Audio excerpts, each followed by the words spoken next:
to Cathi Lehn to provide a detailed overview of the circular economy in fashion. Before I do that, I just want to remind everyone, if you do have questions as we go along, please make sure to list those for either all panelists or everyone.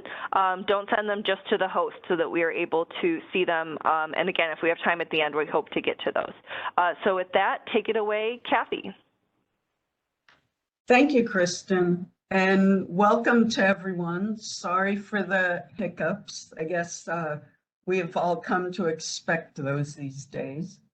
I want to start with our discussion on the circular economy and fashion by saying that over the next half hour, 45 minutes, we are just going to scratch the surface of the fashion and textiles industry.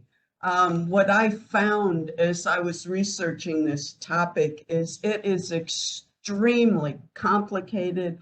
It was extremely complex. As I researched each topic, it just became even more and more complex. So I'm in no way an expert here, but along with you, just learning about the topic of circular economy and fashion.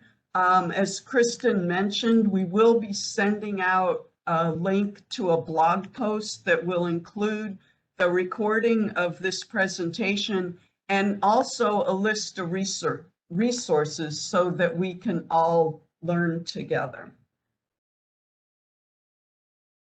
So I first want to start with the vision for the circular economy and fashion by the Ellen MacArthur Foundation.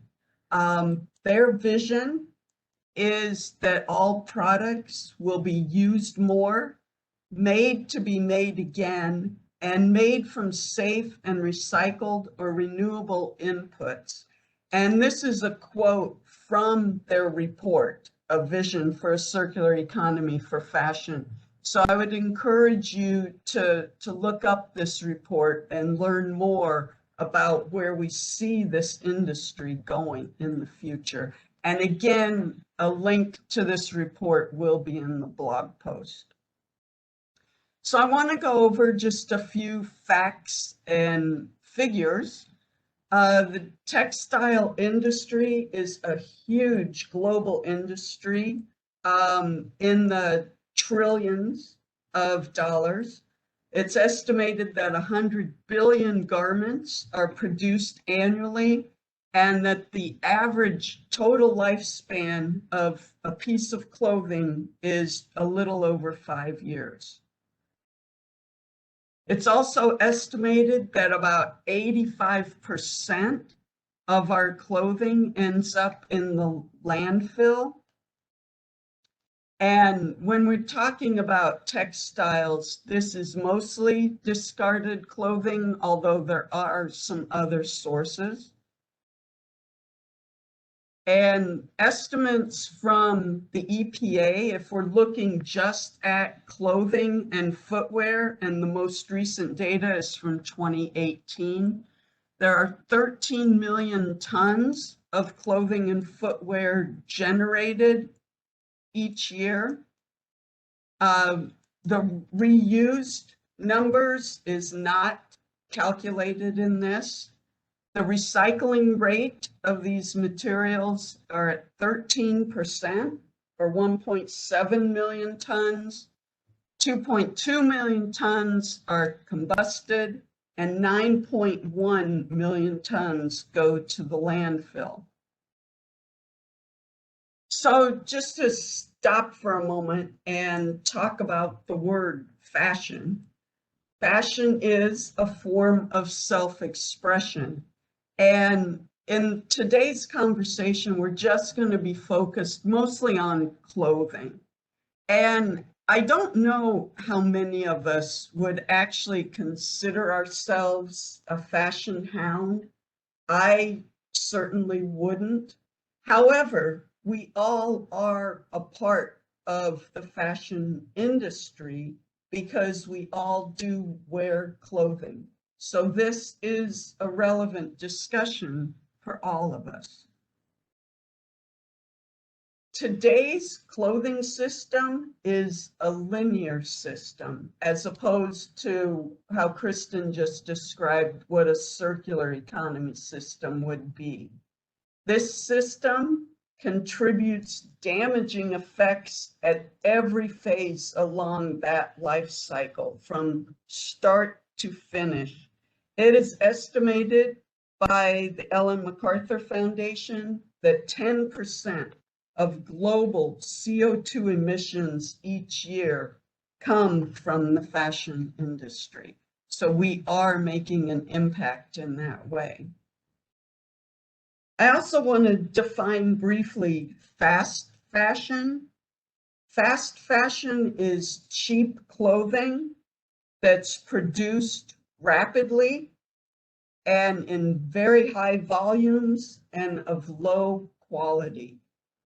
What we would like to transition to is what's known as slow fashion, or fashion clothing that are made by hand, that use a lot of talent, are durable, is better quality, and of course this is going to be priced higher, but it's also going to last longer. A little bit about the materials used in clothing. The materials used can be natural or from animal or plant, synthetic or man-made, or a combination of both of these. Natural fibers, once they are in the landfill, will decompose over time, whereas synthetic textiles are designed not to decompose. The synthetics that we're talking about many times refer to the plastics. Most commonly found materials in clothing are polyester and acrylic. And what we don't always, I think about or appreciate is also the amount of plastic that's used in packaging our clothes, whether that's for the retail shops or it may be in shipping. Many times our clothes are shipped in plastic envelopes or containers. And then plastics also come into play in the industry. When we think about the microfibers, the millions and millions of microfibers that are released each time we wash our clothes. And the issue, again, of plastics in the fashion industry alone could be its own presentation. If you'd like to learn more about the issue of microfibers in our clothing, I'd encourage you to check out The Story of Stuffs, animated short, The Story of Microfibers. So I want to just take a minute for you to ask yourselves to think about your own closet and ask yourself, do you have more clothes and shoes in your closet than you need or more than you actually wear? Also, how often on average do you wear a specific piece of clothing or pair of shoes? And what do you do with your clothes when you no longer want them? So what happens when you donate your clothes? Well, there's two different kinds of donations.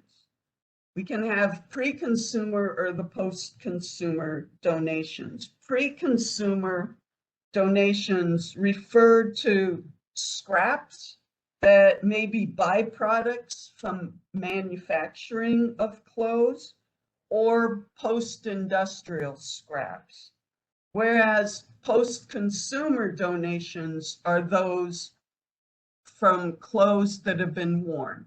So these are the donations that we make from our closet. And one additional point I'd like to make is that when we are donating clothes, just like any of our other recyclables, we want to make sure that they are clean and dry. So it's estimated that only about 15% of our post-consumer clothing is actually recycled, whereas almost all of our clothing can be reused or recycled. So this kind of talks to the potential. Once those clothes are donated and recycled, they can be reused, like what we'd see in a thrift store, or they can be used as rags, or also used as fibers that might be used to create more products, more clothes, or can also be used as insulation or maybe stuffing in furniture. So some of the options for where we can donate our clothes is resale or thrift stores, like we may be familiar with Avalon Exchange, the Goodwill, Revolve, Salvation Army. These are all stores where clothes are being resold. There are drop-off locations like the Planet Aid bins. Simple Recycling has a curbside pickup service for clothing. And then Swap, which is more what I think about when there's some Facebook pages like Buy Nothing. There's also Craigslist where we can swap our clothes. I would encourage you to check out the Cuyahoga County Solid Waste District's website, cuyahogarecycles.org, where they have a more extensive list of where you can donate your clothes.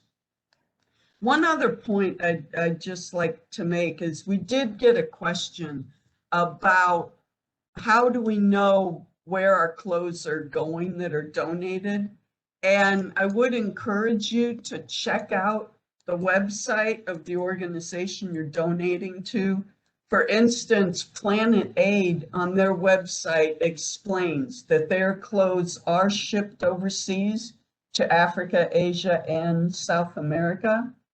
And one additional point about shipping clothes overseas is that many countries are now starting to discourage the importation of clothing because it is competing with their own industries and it's also contributing to their waste problems. So once clothes are donated, if they are not to be resold as is, they will go through a sorting and processing process. For instance, with natural textiles, they will be sorted by the type of material and also by color. They're sorted by colors so that in further processes, they don't have to be re-dyed, which saves energy and avoids pollutants. These textiles are then pulled into fibers or are shredded. They are then spun into yarn and woven or knitted into fabrics. For the polyester-based textiles, the zippers and buttons are removed.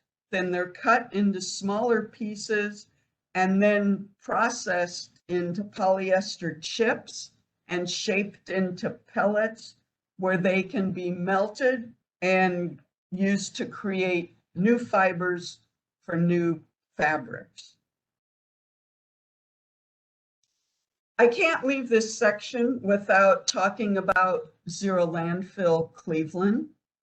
This is an event that is hosted by the Cuyahoga County Solid Waste District, and this is a materials exchange program, usually held during the summer months.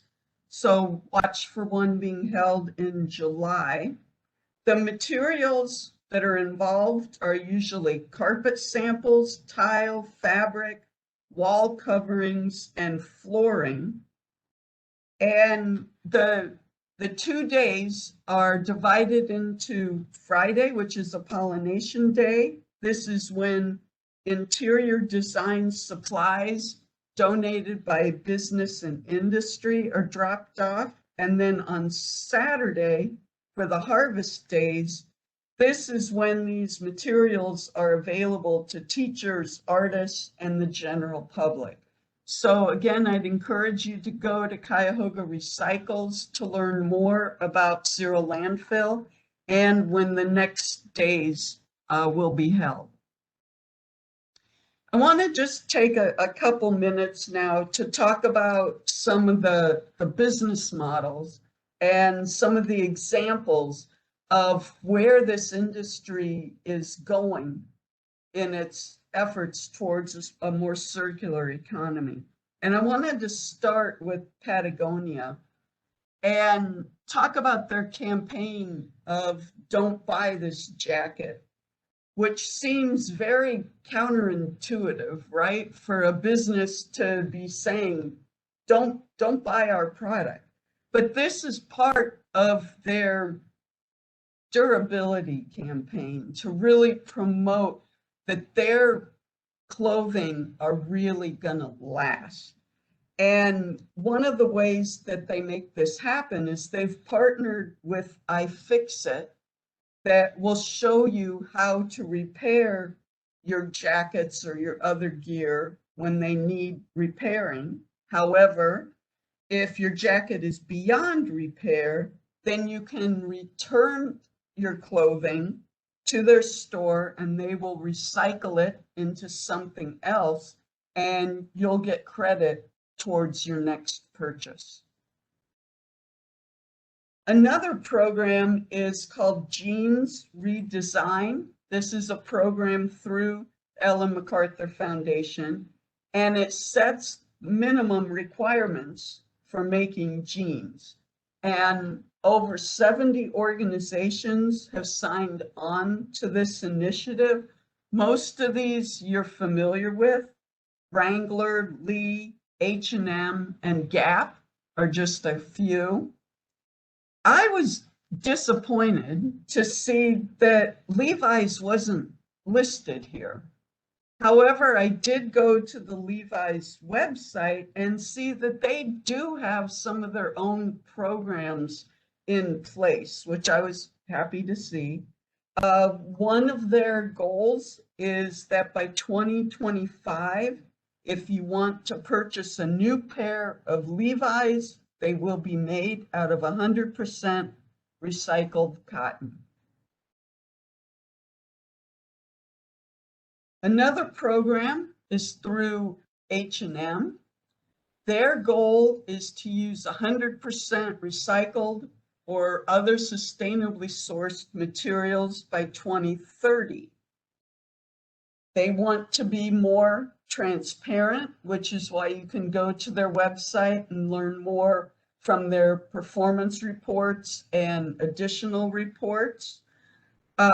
They're also including a life cycle assessment data sheet with each of their denim garments.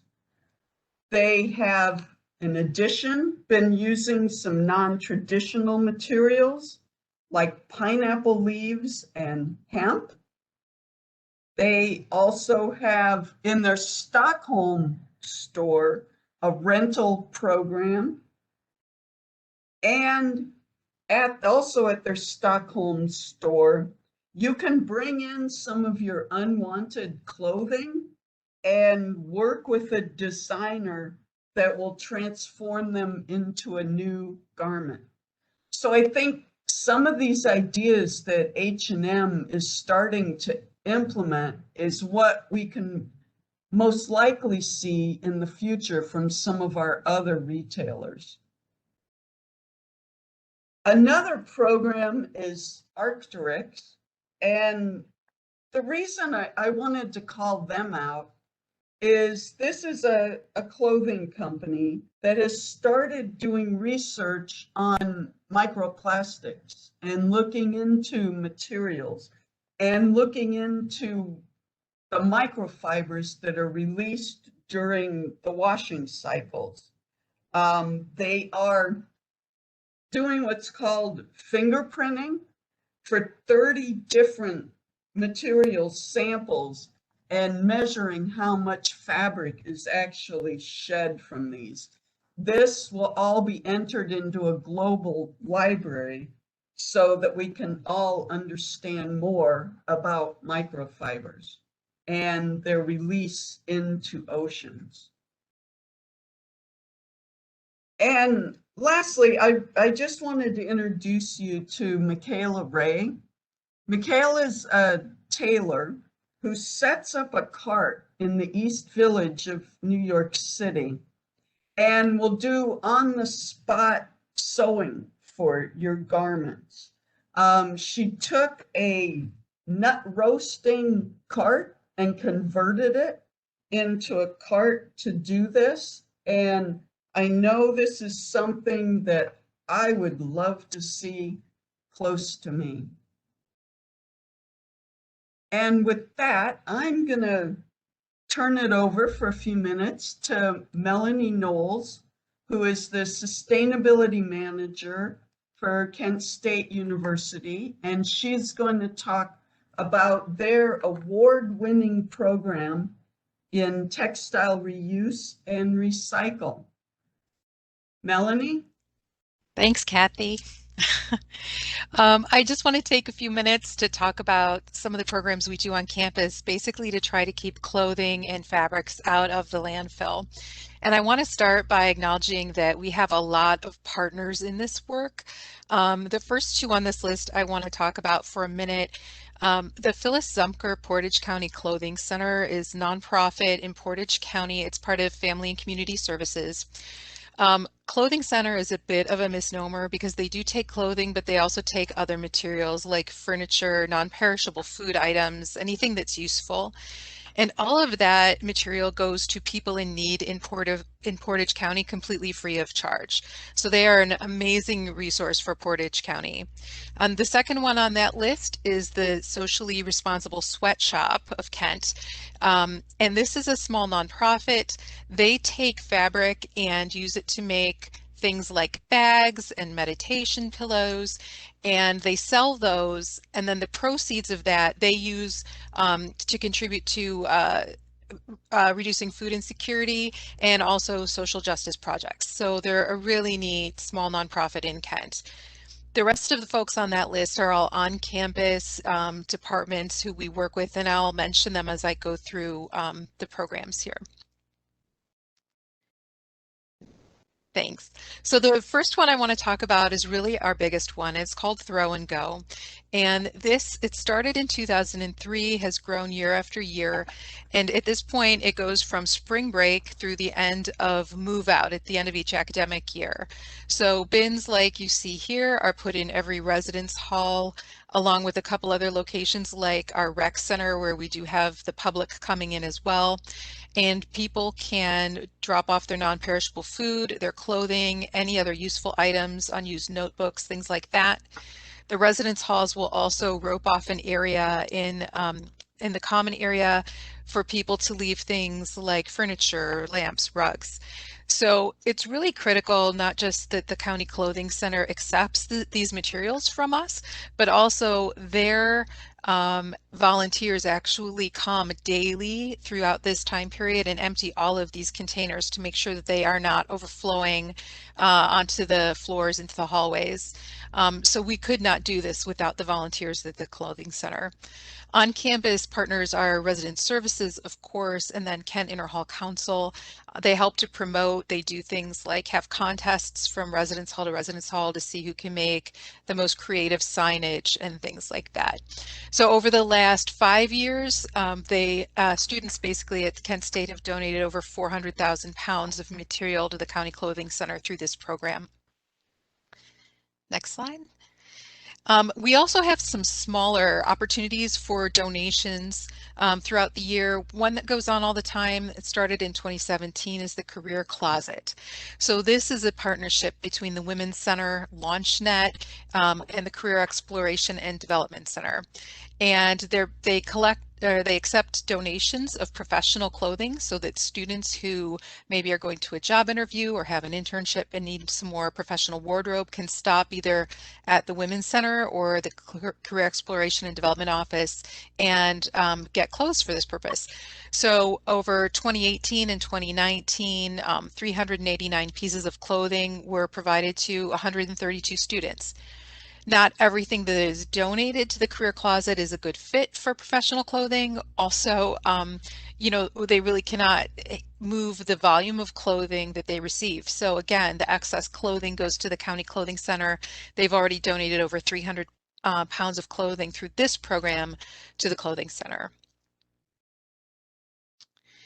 In 2018, we started having a winter coat drive, and this is basically Thanksgiving through the end of the academic year, or not the academic year, the calendar year.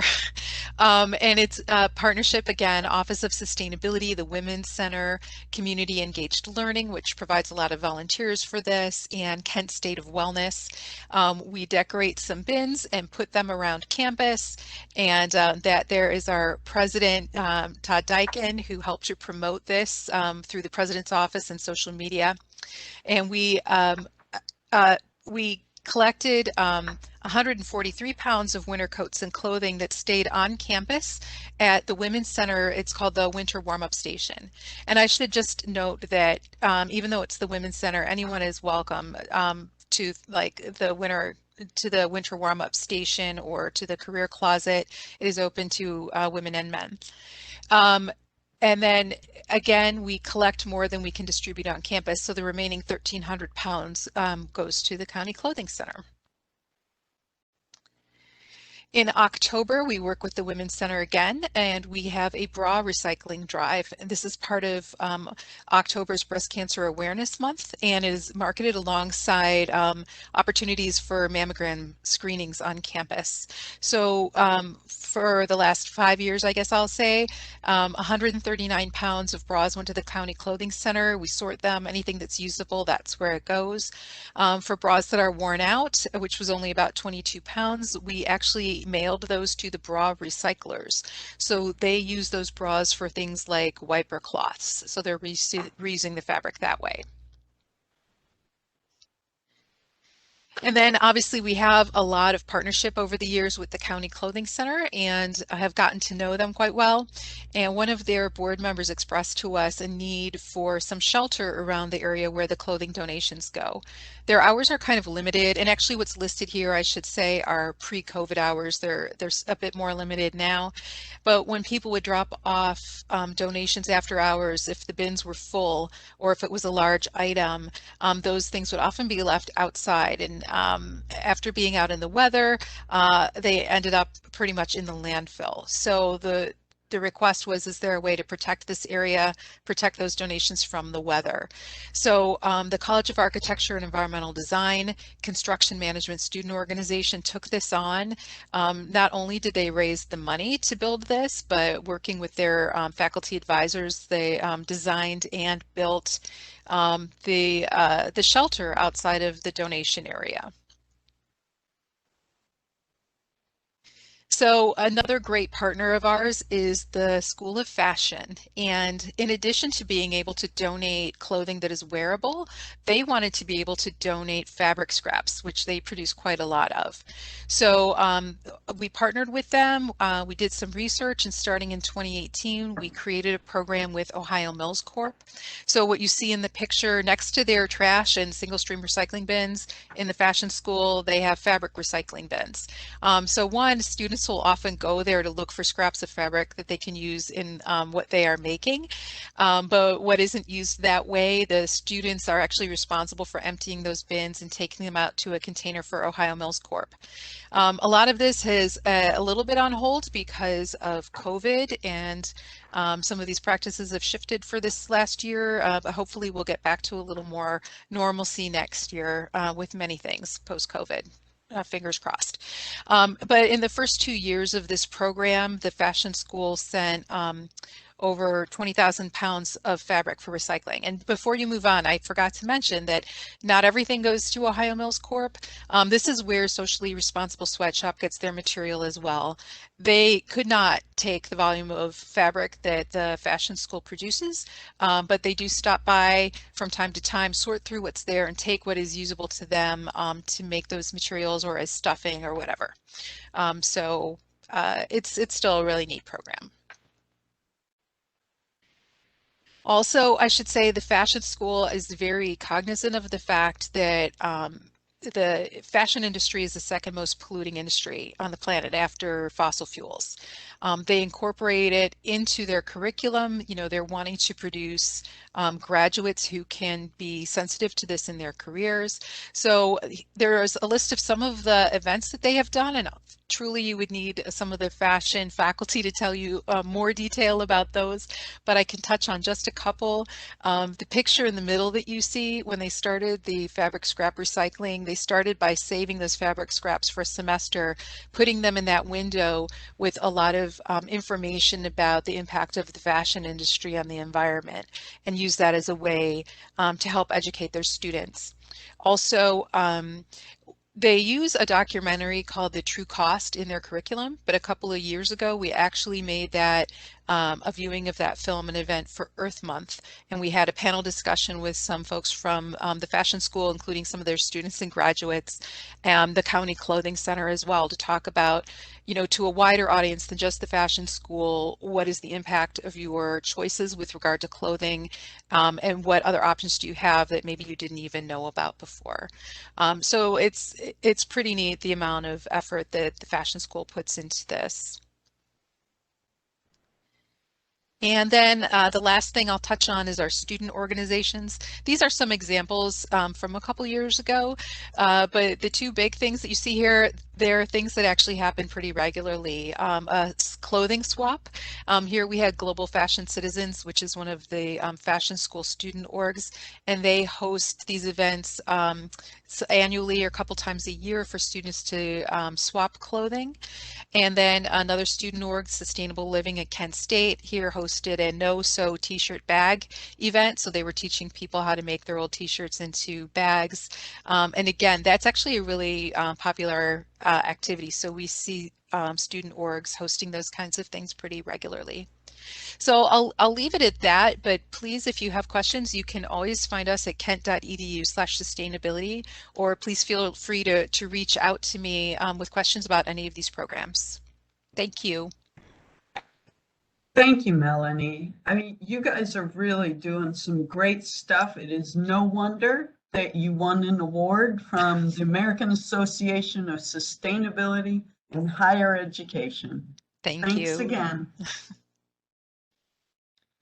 I just want to take a few minutes now to go over some things that we can look forward to seeing more of in what's new and exciting in the fashion industry.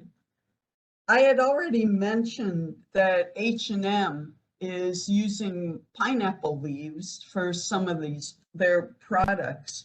These are really, it's a leather-like material that uses low energy, low water, and is chemical free. Also, some of the other materials being used is a milk protein, spider silk, car parts, cactus, and mycelium. And I want to talk about these for just another minute. I mentioned spider silk being an example of biomimicry. And hopefully you're already aware of biomimicry, but this is the practice of looking to nature for inspiration to solve design problems. And we're very fortunate here to have the Biomimicry Research and Innovation Center based out of University of Akron. So if you're interested in learning more about looking to nature for design, I'd encourage you to learn more about biomimicry. Also, Hyundai is using some of its discarded materials from car manufacturing to create fashion materials. Their collection is called Restyle 2020. And they've taken some of these materials and made necklaces, chokers, and bracelets out of them. Some of the materials they use are seat belts. And they've also designed a jumpsuit by combining upcycled denim with some of the leather scraps from car manufacturing. Also, if you're looking for a vegan alternative to leather, you can look to cactus leather. These cactus are used to make a form of leather, and these are usually used for things like purses and wallets. And then also mushroom leather, which is made out of these mushroom roots or mycelium. And this is another animal-free alternative for leather. Then something else that we're going to see in the future is digital fashion. And this is something I don't quite understand, and I think it's probably a generational thing. But imagine a world where your clothes are not made out of textiles, but instead are made out of pixels. So on your social media platform, your digital self might have hundreds of different kinds of clothing that you can show off. Or for those of you that are gamers, your avatar might have many different outfits. There's a Scandinavian retailer called Carlings that has launched the world's first digital-only clothing collection. Most of these items are affordable as compared to a digital piece that was a dress that sold online for $9,500. This might be what we're going to see more of in the future. Also, I mentioned that right now, when you donate your clothing, sorting is done by hand. What we can look forward to seeing more of in the future is that this sorting will be done automatically. Also, in New York, soon to be in Philadelphia, is a company called FabScrap. This is a company that caters to the commercial textile industry and will come and pick up their scraps and materials for donation, and then FabScrap will recycle them.